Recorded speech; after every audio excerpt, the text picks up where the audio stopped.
Imagine the next time someone cuts you off in traffic, shoots you a dirty look, or lobs a snide comment at work. The impact barely registers, like a pebble flicked against a steel wall.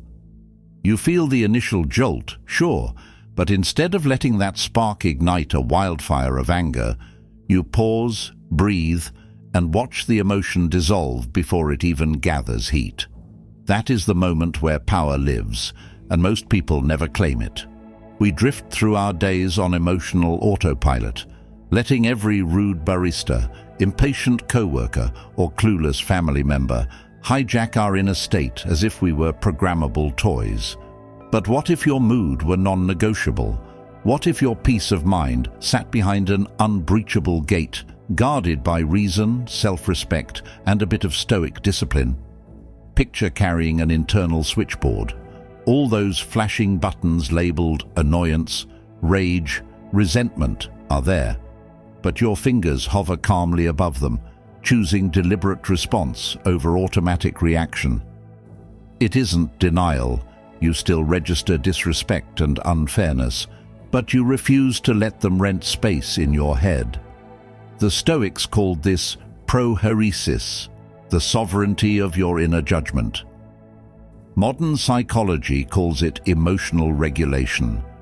Call it whatever you want. It's the skill that separates a calm, focused driver from the one leaning on the horn and chasing a stranger down the freeway. From this moment forward, start treating every irritation as a cue to flex that mental muscle. When the waiter forgets your order or a friend ghosts your text, notice the surge, take a silent step back, and remind yourself that events are neutral until you assign meaning. You'll find the anger loses its teeth the instant you refuse to feed it.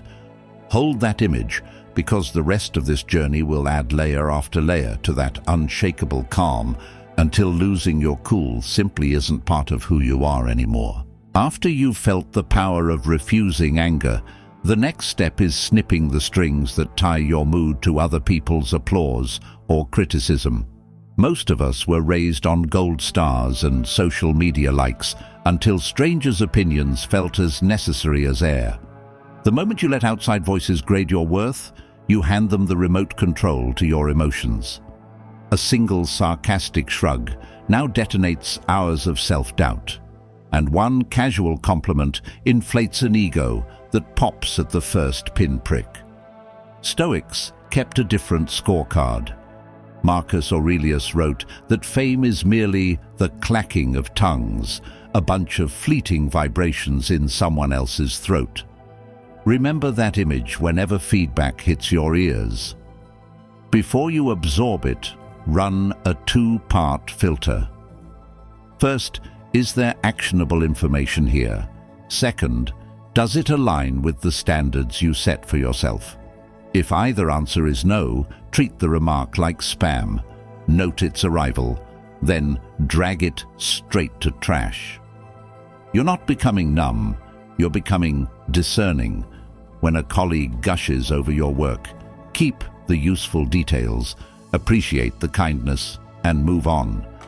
When another nitpicks your font choice, salvage any real insight, discard the noise, and keep the same steady heartbeat. Detachment frees you to listen without that needy, buzzing question. Do they approve of me? Polluting every conversation. Paradoxically, people respect you more when you no longer beg for validation, because calm self-possession feels magnetic. With practice, you'll notice how criticism no longer hijacks your stomach or keeps you awake replaying conversations. Evening walks feel lighter, creative ideas flow easier, and relationships improve because you're finally interacting from choice instead of anxiety. That breathing room opens space for deeper self-respect. Once you've stopped letting other people's opinions swing your emotions, the next powerful move is choosing silence when you're provoked. Most people feel the need to respond immediately when they're insulted, challenged, or dragged into drama, as if staying silent is weakness. But Stoicism flips that idea on its head. Silence isn't surrender. It's restraint, it's strategy, and in many cases, it's dominance. Imagine someone says something to embarrass you in front of others. Maybe it's a subtle jab, maybe it's an outright insult. The room gets quiet, waiting for your reaction. Most people would lash out or scramble to defend themselves. But what if you did nothing? What if you simply looked at them, said nothing, and let the tension sit with them instead? That moment of silence shifts the power instantly.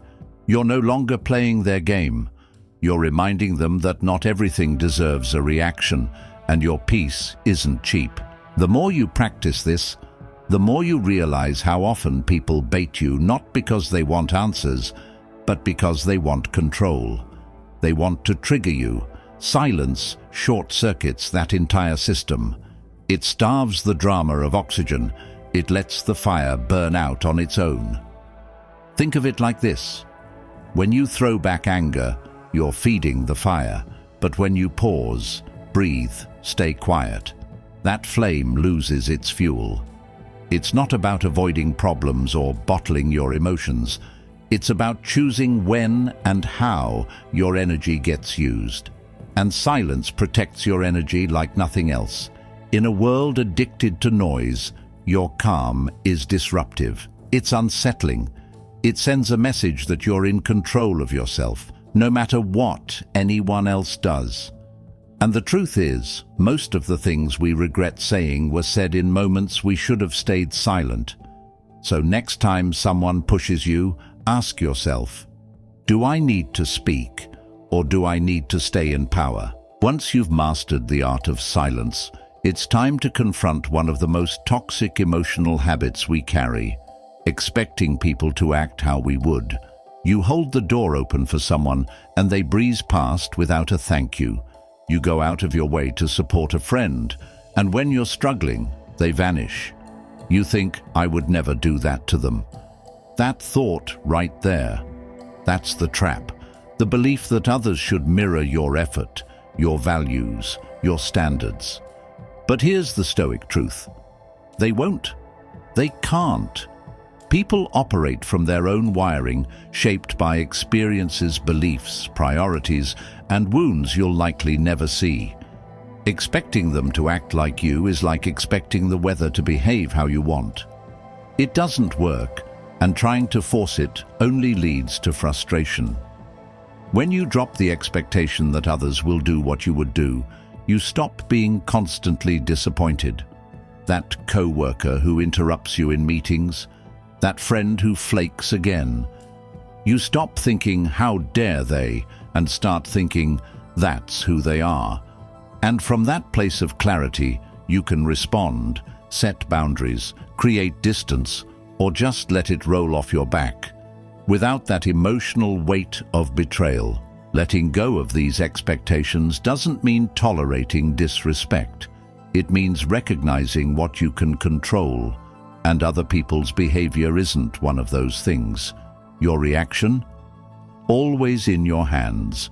Try this. The next time someone lets you down, pause and ask, what was I expecting? Then challenge whether that expectation was even realistic. Most of the time, it wasn't. And in realizing that, you reclaim your emotional energy. You stop trying to manage the unmanageable.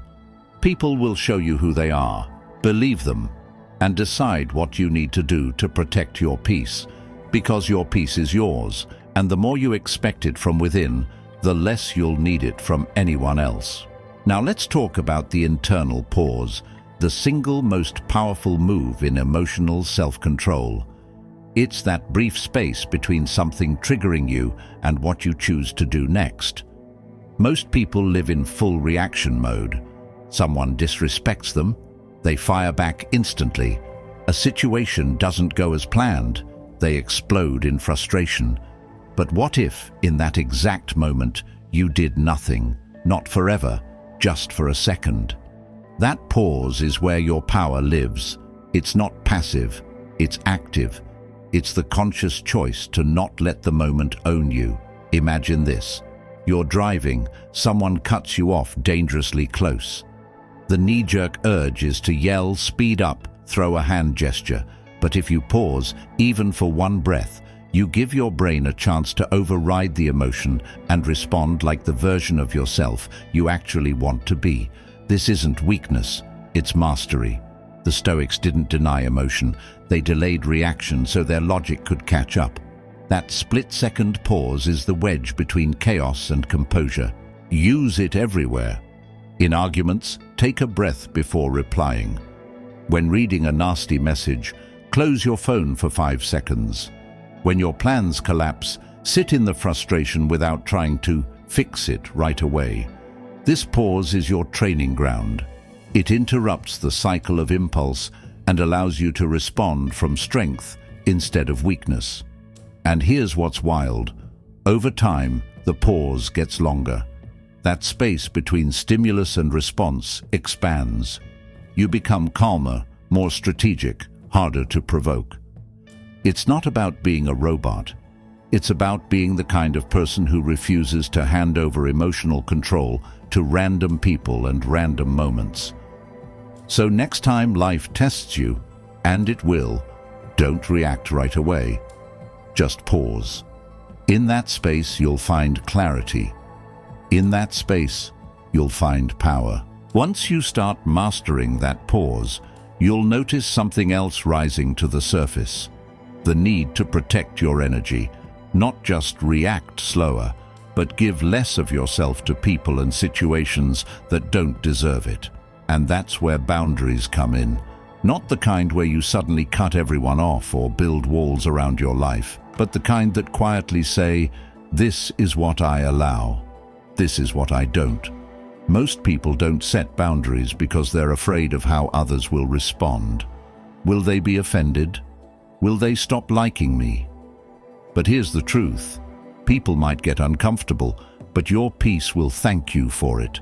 You've probably been in situations where someone asks for a favor at the worst possible time, or a coworker drops their unfinished work on you just this once, or a friend vents about the same problem for the 100th time but never listens to advice.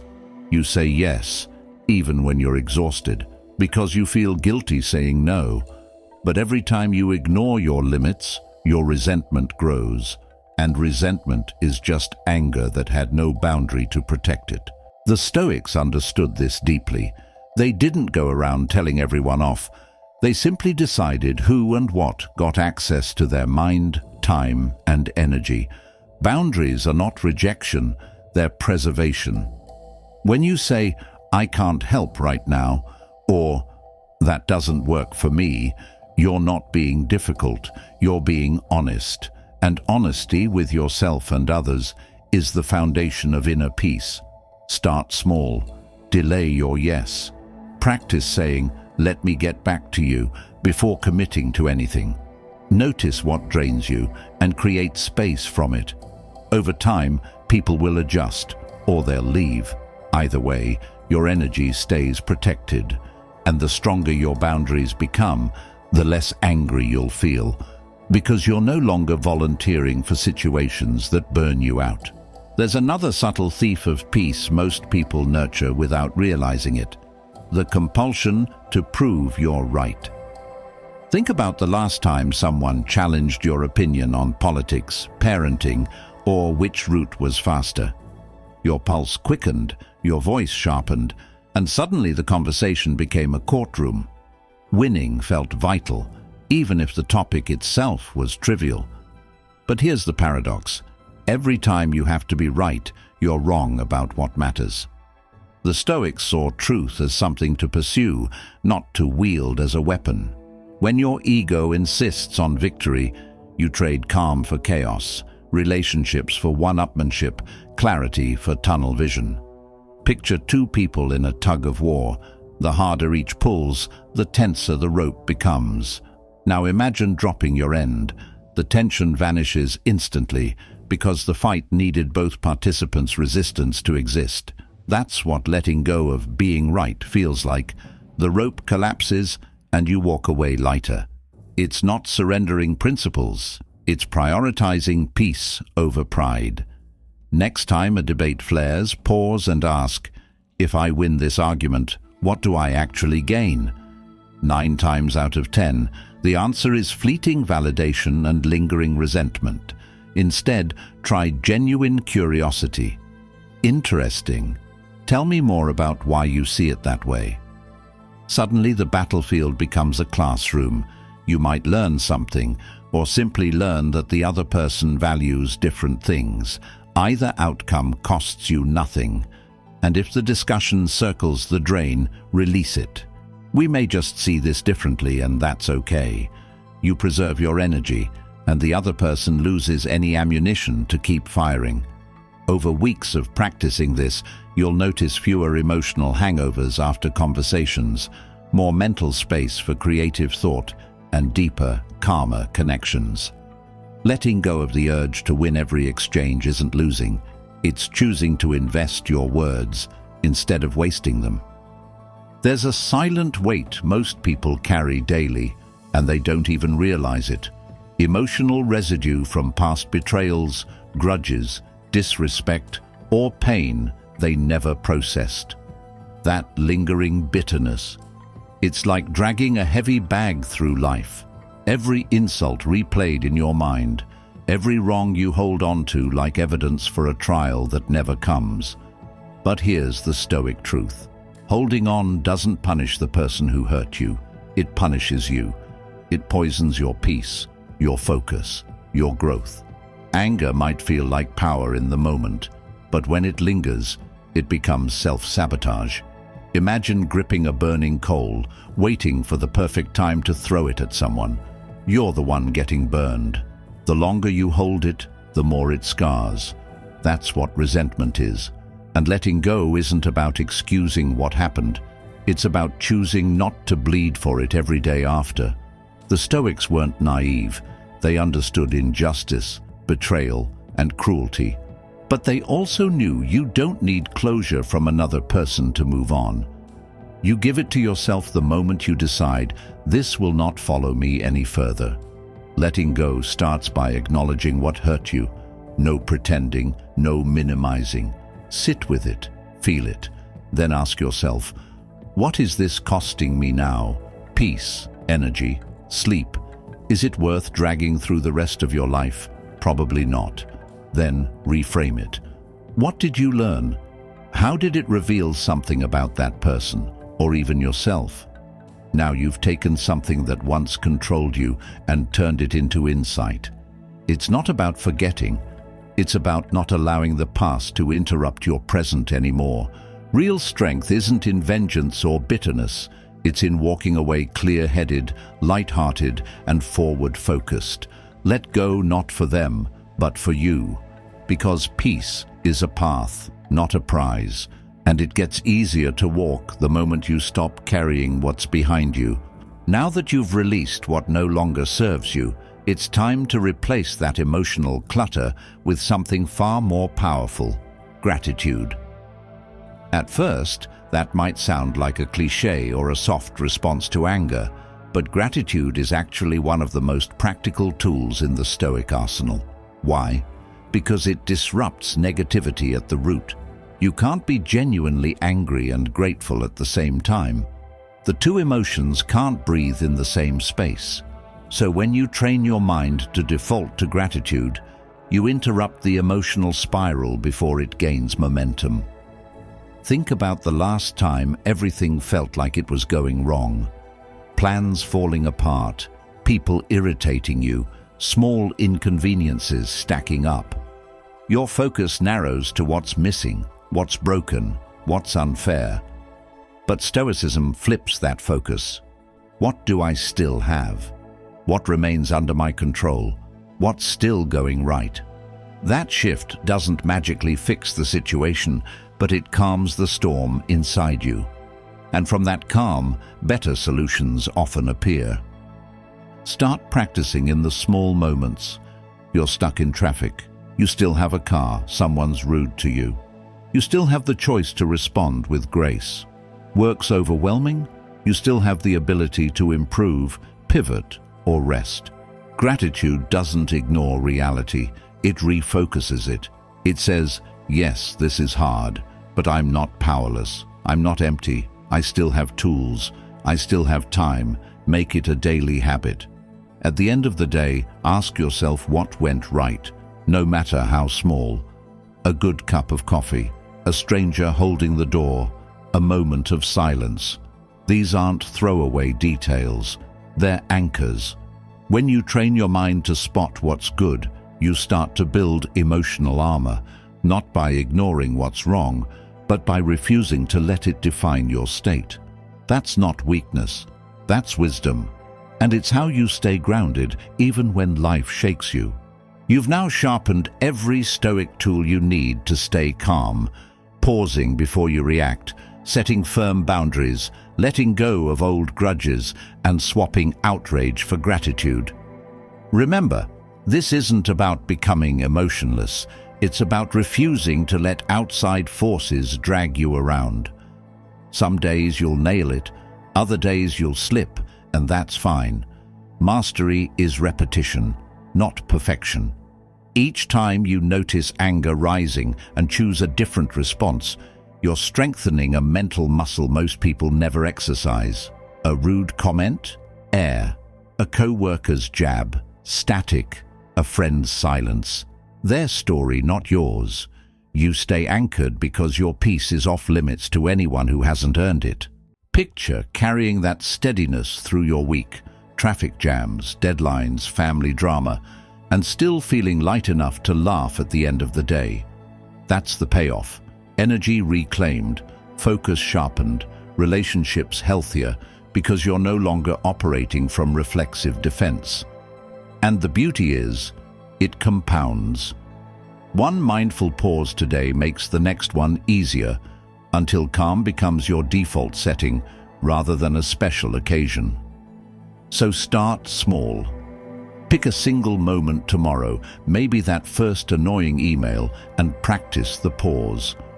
Watch how quickly the urge to lash out dissolves when you give it space, then build from there.